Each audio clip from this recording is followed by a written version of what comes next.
หนอสร้างมาเสียดายแก้ววันนี้ไทยพิบูลลานางนาคเจ้าพันปีลำเลิศคุณไปสิมาข้องสากข้องนครตุ่มไทยได้หนอไม่สิห้องทำให้หาไทยนาแทนเคยได้แย่งส่งผ่าเพิ่นคาคำแสนไปสิมาสู้ถนอมสบายส่งทะร่งไวพระคือจอมใจบ้านมุ่งเมืองพรำประเทศย่ามมีเหตุเดือดร้อนสิไว้ส้นเพิ่งผู้ใดแม่เอ๋ยขอให้น้ำแพงไทยพระบาทนำเน่าสวรรค์สถิตสวงเมืองแม่นแดนวิมานเมืองฝ่าฝูงประชาสิขอน้อมสืบสายใยใหม่ยังอยู่เอามาสู้เชิดไว้ให้ผู้ไทยพระแม่สอนสั่นแล้วพระองค์เอ๋ยพระองค์เอ๋ยขอน้อมถวายความอาลัยสมเด็จพระนางเจ้าสิริกิติ์พระบรมราชินีนาถพระบรมราชชนนีพันปีหลวงเสด็จสู่สวรรคาลัยข้าพระพุทธเจ้าคณะหมู่ที่ 11 สามัคคี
ดอกดีแล้วจัดแต่งดอกดวงพวกพักกาลานมนมาลาแซมซอนไปเพื่อพรย้อนแก่นความกายยัวละยาทางท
สีตา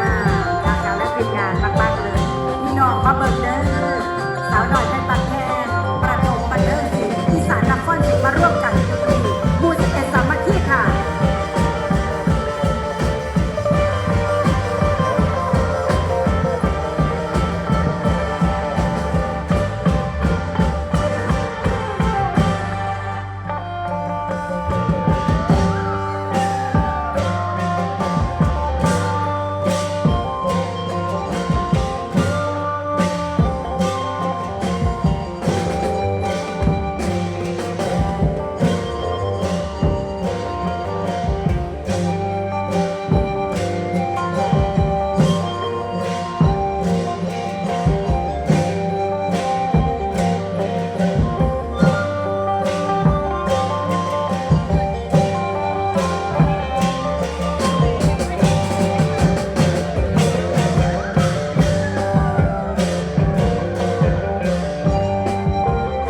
ผมเมื่ออีกเดือนหนึ่งพี่น้อ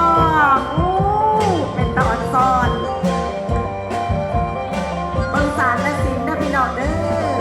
แต่ละมุมกับศิลป์วิสาที่ศิลป์ในการฟ้อน เ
ไปกับไป